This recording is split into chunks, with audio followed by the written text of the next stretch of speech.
የምትሉ ማሊያዋን የምትለብሱ ፕሮፋይላችሁ ላይ የሷን እንትን የምትጽፉ ሰዎች ይልቁንስ ለሀቢባ መጥፎ ኢሜጅ እየሰጣችሁ ነው።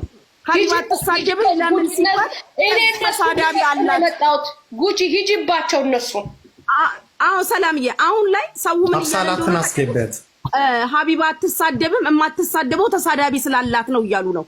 ያ ነገር መጥፎ ኢሜጅ እየፈጠራችሁ ነው። ለልጅቷም እየጠቀማችኋት አይደለም። ሀቡ መልስ ማትሰጠው የሚጸድብላት ስላለ ነው፣ ወታደሮች ስላላት ነው እያስባላችሁ ነው። ማንንም በጥላቻ ሀቡን እኛ ድምጽ ሆነናት እናውቃለን። ምን ነው ጎበዝ ትክክል ጉቺ ጎበዝ ስትሉ አልነበር እንዴ ዛሬ 2 ወር? እኔ በሷ ጎን ስቆ ስትስት ደግሞ ስንቃወም ሲንስ ስድብ እስካልሰደብኳት ድረስ ልጆቿን እስካልነካው ክብሯን እስካልነካው ትዳሯን እስካልነካው ቤተሰቦቿን እስካልነካው ድረስ ሀቡ ልክ አይደለሽም ማለት ምንድነው? ቅናቱ ምንድነው? እኔ እኮ እሷ ቤት 6-7 ሰዓት መቀመጥ ሲል አይደለሁኝም።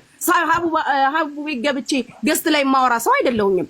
በጣም ነው የገረመኝ። ኢቭን አብርሽ የቄራው የምትባል ልጅ እኔ በጣም ማከብርክ ሰው ነው። አንድ ሁለቴ ተነጋግረን እናውቃለን። ግን በዛ ልክ አይደለም አገላለጹ ብሎ ለተናገረ ሰው እንደዛ አይነት ቪዲዮ የሚያሰራክ ነገር የለም።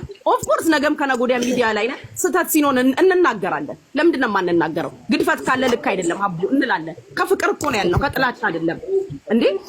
ይቅርታ መጠየቂያ ጉዳይ የሀቢባ ጭንቅላት ነው የኛ አይደለም። እኛ ግን ይሄ ነገር ልክ አይደለም፣ ህዝብ አስቆጥቷል፣ የተገለጸበት መንገዱ ልክ አይደለም ነው። መልካምነቷን በተለይ አረብ ሀገር ላላችሁ ሴቶች መድከሟን 110% ሁሌ ነው